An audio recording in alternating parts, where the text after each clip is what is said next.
Seth Wickersham from ESPN. And Biography of the Quarterback, American Kings, is available wherever you get your books, right here on the Rich Eisen Show in person. And, you know, I'd love to ask you about the question I always have with Kurt Warner.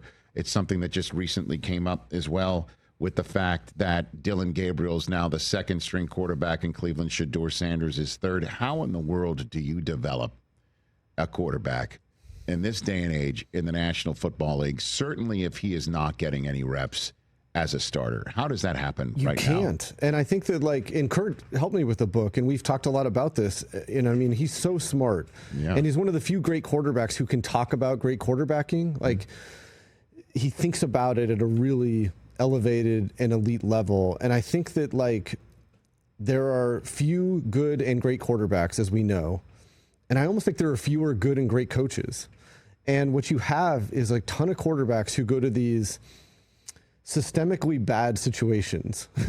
Sorry, the Jets, the Browns, the Titans, you know, the Jets. You didn't have to go back for seconds, Seth, but I understand your point. But, like, and, you know, I think that, like, what's happened is that, like, we're so quick to label these guys as busts, even if they go to poor situations where they're not the only failure at that position there. And the coaches are under stress because they have to figure out a way to save their jobs, and they can't really develop a guy.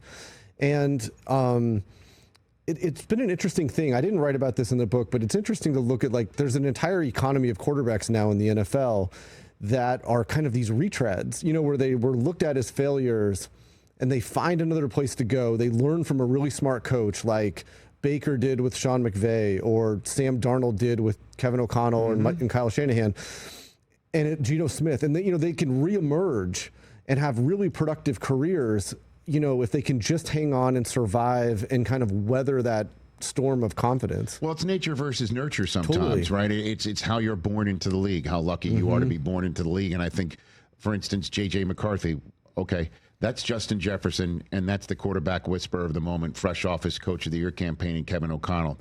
Thumbs up. Great defense as well. Great job. Then you've got, obviously, Sam Darnold's is a perfect example of how he was born into the league. Zach Wilson's another one.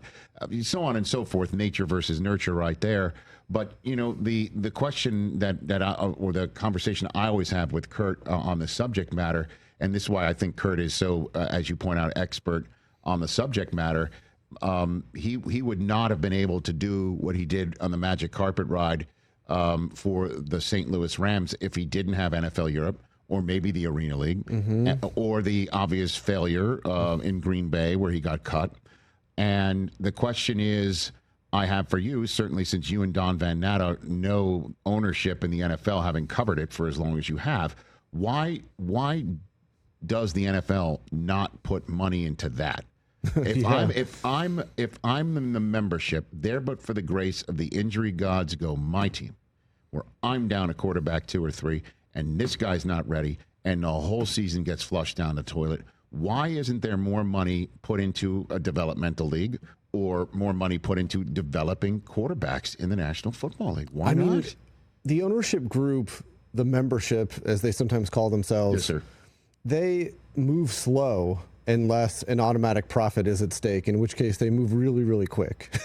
And so I don't think they see the need for it. I mean, you know, what makes the NFL unique is that, you know, these guys make a fortune each year, regardless of how good they are. And so people tune in and watch whether, you know, it's Justin Fields at quarterback or whether it's Matthew Stafford. And I think the most obvious answer is that even though I think intellectually they would understand the virtue of having a developmental league, they don't feel the huge necessity to do it because, you know, some of these guys, winning isn't as important as you'd think it would be.